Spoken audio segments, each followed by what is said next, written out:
Hey loves, and welcome back to my channel. Welcome if you are new. My name is Tyla, and today is episode 28 of the journal session series. This is an interactive series where we journal together, and I offer you prompts as well as time and space to write out your answers. And today's journal prompts are all about healing our shadow self. So those repressed feelings, fears, emotions, and things that we keep very deep down, we're going to be doing some journal prompts in order to help us to heal and rediscover certain aspects of ourselves. So if you're interested, grab your journal and a pen, and let's get right to it. So question number 1, what kind of things about yourself make you feel less than others?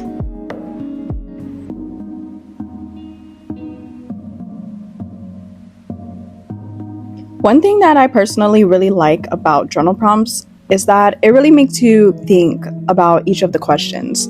I honestly had to think about what it was about myself that makes me feel less than others, and it did take some time to really dig deep to figure out what hidden aspects of me feel insecure. And although you may be a confident person, or you may not feel as though you really look down on yourself or compare yourself to others, there's often times where we have some forms of insecurities, and that's completely normal. It's completely normal at times to compare and just analyze other people in comparison to yourself. But it's so important to remember that you are not less than anyone and you are not above anyone. Especially in the day and age of social media, it's really easy to see things online and feel as though you're not at a certain point that you want to be at in life, or to just see certain qualities in a person that you haven't yet cultivated and feel a little insecure or just intimidated by the fact that you may not be where you want to be emotionally or mentally. And the more that we can be honest with ourselves and acknowledge that we may be insecure in some ways, or we may have certain things that we need to work on, the more that we can heal these things and overcome them and actually step into the version of ourselves that we want to be. And that's also why with these journal sessions, I always encourage you guys to be 100% honest in your answers. Nobody has to see these, and you do not have to tell anybody about these. But I always say to be honest, because you can't heal something that you avoid or that you're lying to yourself about. Healing requires a level of vulnerability because you have to be honest about yourself and your emotions and the things that you've experienced and the things that you go through and that you feel. Even with me personally, I've healed and overcome a lot in my life. I've overcome a lot of my insecurities. I've overcome a lot of my negative traits and characteristics. And even still, with me doing all of that healing, of course, there's still days when I get insecure. There's still days when I doubt myself and my capabilities. But I understand how to actually work through these emotions and what they are trying to show me. So it's all about not running from those negative things that you feel and that come up with inside of you, but actually facing it to understand what it's trying to teach you. So if you do have certain insecurities, or you do have things that make you feel less than somebody else, start asking yourself, what is it about me that makes me feel as though I don't have those traits? What is it that I'm lacking, and what is it that I can do to enhance my quality of living, or my mindset, or just my physical health, and anything else that it is that comes up for you? Finding a way and a solution to overcome that so that you can step into that full embodiment of who you want to be, as well as creating step-by-step plans to achieve whatever it is that you want to achieve. Because at the end of the day, anything that you see that somebody else has, or anything that you see that someone else is always achievable for you, but it's a matter of you actually taking the time to put in the work towards achieving that, whether it's something physical, whether it's something mental, spiritual. Now on to question number 2, what triggers bring out the worst in you?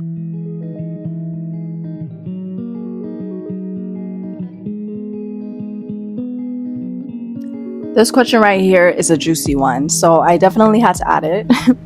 Once you can identify what your triggers are, then you can get an understanding as to how to work through your triggers so that they don't control you and dictate your actions.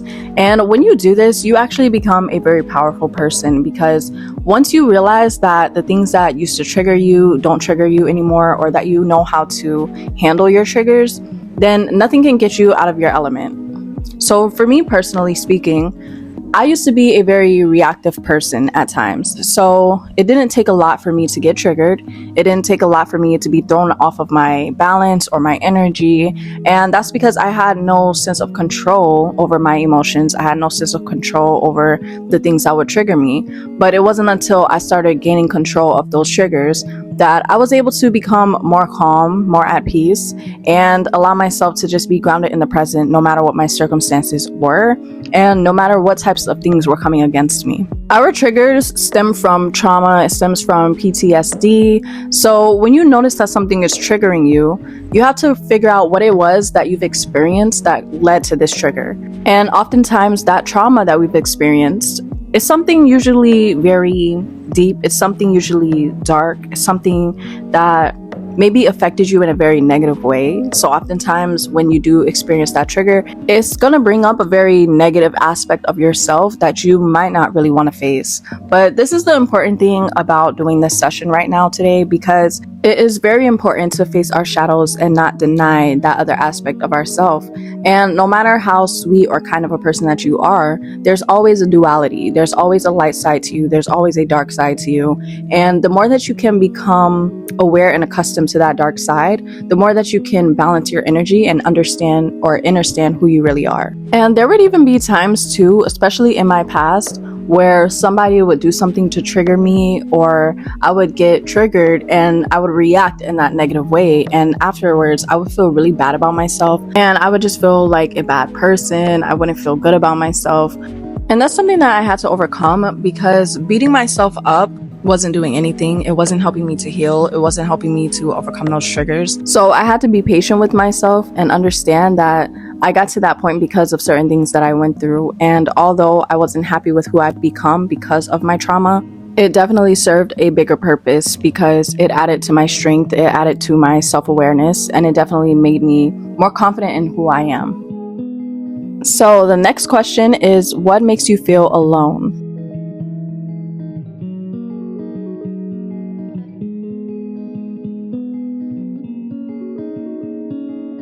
There's a lot of different things that can cause somebody to feel alone. And I know one of those things is that you may not have a lot of people around you that you feel you can relate to or that you feel understand you. And that's something that I experienced a lot. Because when you are someone that's into things that are different from others, a lot of times you're not going to meet a lot of like-minded people, and it's going to leave you feeling very alone. And if you're someone that just had to cut off a lot of people because you just felt you didn't resonate with them anymore, or because they were toxic connections, then that's another reason as to why you may feel alone. And that's something that I experienced as well, because especially being on my path to healing, I had to let go of a lot of things that just didn't serve me anymore. And that included people as well. And it left me definitely feeling very alone. I didn't really talk to anybody. I still don't really talk to many people. And it used to make me sad at times, honestly, because I just really wanted companionship, friendships, and that's something that I've never really felt like I had too much of. But I do want to say this, that if you feel alone or you have people around you that make you feel alone and you still feel that way, then you're most likely not around the right people.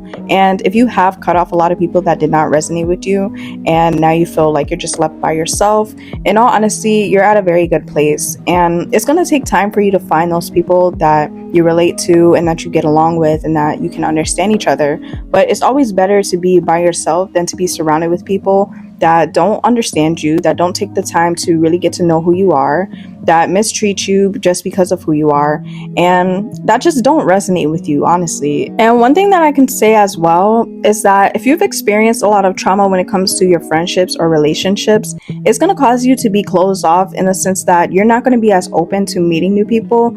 So I do want to say to not allow your trauma to cause you to push people away that could potentially be very good for you because of the fact that you're scared to open up again. Because in that case, we cause our own feelings of loneliness. So if you've experienced trauma that's led you to being closed off to people, then try to overcome whatever that was that you've experienced so that you can become open to meeting new people and finding those people that are right for you. And if you ever find yourself in a room or in a connection in which you feel left out, you feel alone and misunderstood, that is not the connection for you. That is not the room that you're meant to be in. So definitely release connections like that, because a healthy connection or a healthy friendship, a healthy relationship, they're going to make you feel as though you're understood. They're going to make you feel seen. They're going to make you feel appreciated, and you'll never feel less than. You'll never feel alone or by yourself. And if you have not found those people yet, Be patient and don't try to rush meeting new people just because of the fact that you feel alone, because then you're going to run into people that are not meant for you. And you want to take time when it comes to things like that. So start finding ways to enjoy your solitude in the meantime until those people that are meant for you come into your life. Start spending more time with yourself, getting to know yourself more, taking yourself out, doing things that you love, and change your perspective on what being alone means as well. Being alone does not have to mean that you are lonely, does not have to mean that you are left out, that you are abandoned. But in often cases, it usually means that you are very divinely protected because you're just not meant to be around any and everybody. The next question is, what kind of things do you do to numb your feelings and what are you trying to avoid?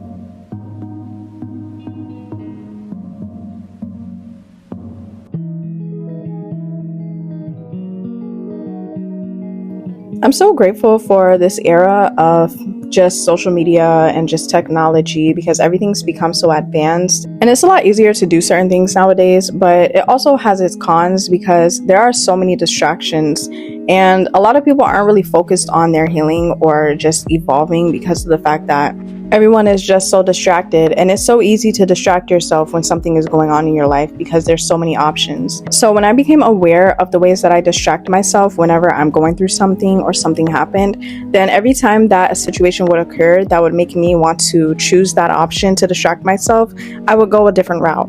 I will say that if any of your ways of numbing your pain is through substances, it is going to be a little trickier for you to break free from that. And that's something that I experienced as well. So once I got to the point of finding different ways to cope with my feelings, every time that a situation would happen that would cause me to feel emotional or just not good, then I would try and choose the better option than choosing the substance or choosing whatever the negative option was. And it took a lot of time to build that up because it's usually a habit to go to something negative whenever you're going through something. So you have to really build discipline in order to not go back to those things that you know are not good for you. But it is definitely possible, and it does get a lot easier through time because now when I experience these moments when I feel like I want to run away from what I'm feeling, the first thing that I go to, honestly, is my journal. I just pick up my journal and I write about what it is I'm going through, or I'll just stop in that moment. I'll take some deep breaths. I'll pray. I'll go outside. I'll even watch something motivational or something that'll help me get through it in that moment. So I try my best not to cope in negative ways. And there's nothing wrong with having a drink every now and then or whatever it is that you like to do usually. But if you notice that it gets to a point where every time something is wrong in your life that you turn to that option, that's when it's becoming a problem and you have to find healthier ways to cope. So suppressing your emotions and handling it in ways that are denying what you're experiencing is just like sweeping it under the rug. So you may not have to tend to it at that moment and you're putting it underneath so that you don't see it, but eventually that stuff starts building up to the point where you have no choice but to tend to it, and it gets a lot harder to tend to it when the problem is just completely blown up or it's already gotten to a point where it's out of control. And we usually do this because we don't want to acknowledge whatever it is that we're feeling in that moment. So we try to avoid either our emotions, we try to avoid conflict, or whatever it is that the situation is bringing.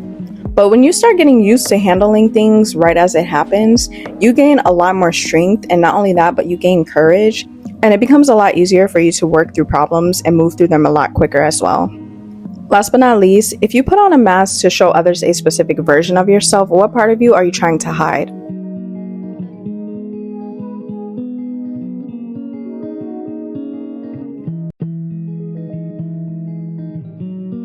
Now, there's usually two reasons as to why somebody puts on a mask when it comes to involving themselves with others. And that's either because they have negative intentions towards somebody or because they're just scared to be who they truly are.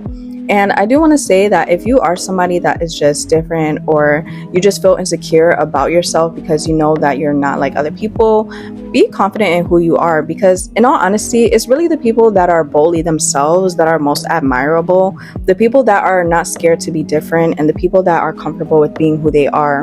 And if you're somebody that's experienced a lot of trauma when it comes to judgment or just bullying even, then I definitely understand how you may try to suppress who you are because of that fear of judgment. But trust me, a lot of people really admire somebody that is confident in being themselves and that doesn't even care about what anybody has to say about it. it. And a lot of the times that intimidates people who are not confident with being themselves. So they will try to belittle you, they will try to talk down on you and say all of these things because they have this fake made up personality to please others, and they see you just being who you are. So just be yourself and be confident in who you are and embrace that, because a lot of people are not confident in who they are, and so they do things and act in ways to please other people so that they can gain validation. And when you are not living in your truth, you attract a lot of things that are really not aligned for you and not meant for you, because you're not stepping into your authenticity. So you won't really gain the opportunities that are meant for you or the connections that are meant for you, because you are portraying yourself to be somebody that you're not. You're basically hiding yourself and cloaking yourself from what is really yours, because you're not putting your real self out there for it to be seen, to the things and opportunities that are meant for you.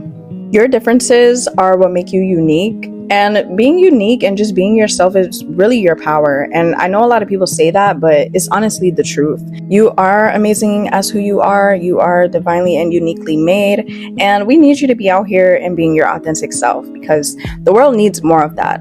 So I do hope that you guys enjoyed this session. I did do a poll in the community tab to see which one you guys wanted, and this was the winner, but it also came to a really close tie with the journal prompts for self-love. So stay tuned till next Friday where we'll do those, and I will see you guys in my next video. Peace and much love.